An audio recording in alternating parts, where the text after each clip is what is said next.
অনেক আলোচনা হচ্ছে, আরো হবে। আমাদের এই যে প্রতিষ্ঠানটি শেখ হাসিনাকে ফ্যাসিস্ট বানিয়েছে, সেই প্রতিষ্ঠান হচ্ছে বাংলাদেশের সর্বোচ্চ আদালত। এবং শেখ হাসিনা যে প্রতিষ্ঠানের অন্যতম, বহু বিচারপতিরা বলে যে বিচার বিভাগ আর বার হচ্ছে একটা পাখির দুটি পালক। তো সেই পালককে পঙ্গু করে রেখেছিল শেখ হাসিনা 12 সালে বাংলাদেশের সবচেয়ে জনপ্রিয় প্রধানমন্ত্রী বেগম খালেদা জিয়ার প্রণীত আইনটিকে বাতিল করে। তো সেই আইনের জাস্ট একটা ক্লজ এখন পড়ে শোনাবেন আমাদের বারের সাবেক নির্বাচিত সহসভাপতি ডক্টর রফিকুল ইসলাম মেহেদী, এবং আমরা রাজনৈতিক নেতৃবৃন্দ, বিএনপি, গণতন্ত্র মঞ্চের সর্বোচ্চ নাগরিক ঐক্য, জোনায়েদ সাকি সহ সকল নেতৃবৃন্দের কাছে অনুরোধ জানাবো, আমরা যেদিন এই সরকারের কাছে যাব যে এই আইনকে আপনি অর্ডিন্যান্স করেন, আমরা যেন আপনাদেরকে কাছে পাই, ঠিক যেরকম আপনাদের সকল আন্দোলনে আমরা আইনজীবীরা আপনাদের সঙ্গে থাকি। বিসমিল্লাহির রহমানির রহিম।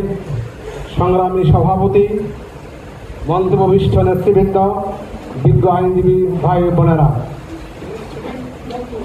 একটা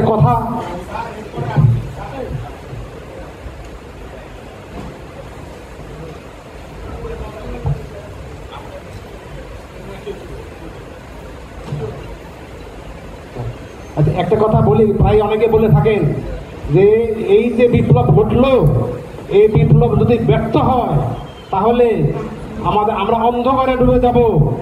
আমি এই প্রশ্নের সাথে একমত না। কারণ একটা গল্প, একবারে একটা লোক মরেছিল 3 দিন যাবৎ কান্নাকাটি করেছে, যে বড় ভাই সে 7 দিন পর্যন্ত কান্নাকাটি করেছে। তুই 7 দিন কান্দ কেন? আজরাইল এই বাড়ি চিল্ল কেমনে করে? এরপরে তো আমার পালা, আমরা গণঅভ্যুত্থান করতে শিখেছি, এরপরে বিপ্লব হবে। জনতা সংস্কার বোঝে না, জনতা বুঝে আর কোন স্বৈরাচারী ফ্যাসিস্ট সরকারের জন্ম হবে না। এই ফ্যাসিস্ট সরকার আমাদেরকে কি করে হলো? আমাদের 78টা বার অ্যাসোসিয়েশন বাংলাদেশে আছে, সেইখানে বলা আছে 78টা বারে যে আইন ছিল আমাদের, 78টা বার যারা প্র্যাকটিস করে 78টা বারে ভোট দিবে। আওয়ামী সরকার এসে সেই আইনটা বাতিল করে 1912 সালে বলল যে মেম্বার আছে, চিটাগাংয়ের মেম্বার সে ঢাকা সুপ্রিম কোর্টে ভোট দিবে, রাজশাহী বারের মেম্বার সুপ্রিম কোর্টে ভোট দিবে। এইভাবে তারা বাদটাকেও কুক্ষিগত করেছিল এই ফ্যাসিস্ট সরকার। এই জন্য আমি নেতৃবৃন্দকে বলবো, যাতে আমাদের এই দাবিটাও আপনারা স্মরণ রাখেন। সেই জন্য আমরা not with standing anything contained in this order or in the constitution or rules of any bar association, an advocate may be member of more than one bar association but shall not be a voter in more than one bar association.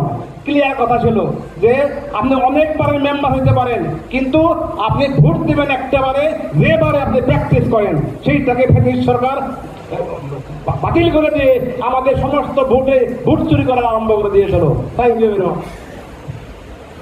এবং আজকে এখন বক্তব্য রাখার জন্য আমি অনুরোধ জানাচ্ছি আমাদের সুপ্রিম কোর্ট বারের সাবেক নির্বাচিত সহসভাপতি শামসুল হক চৌধুরীর আন্দোলনের সময় অন্যতম তরুণ সংগঠক, সিনিয়র আইনজীবী, ঐক্য প্রক্রিয়া গণফোরামের নির্বাহী সভাপতি অ্যাডভোকেট সুব্রত চৌধুরী।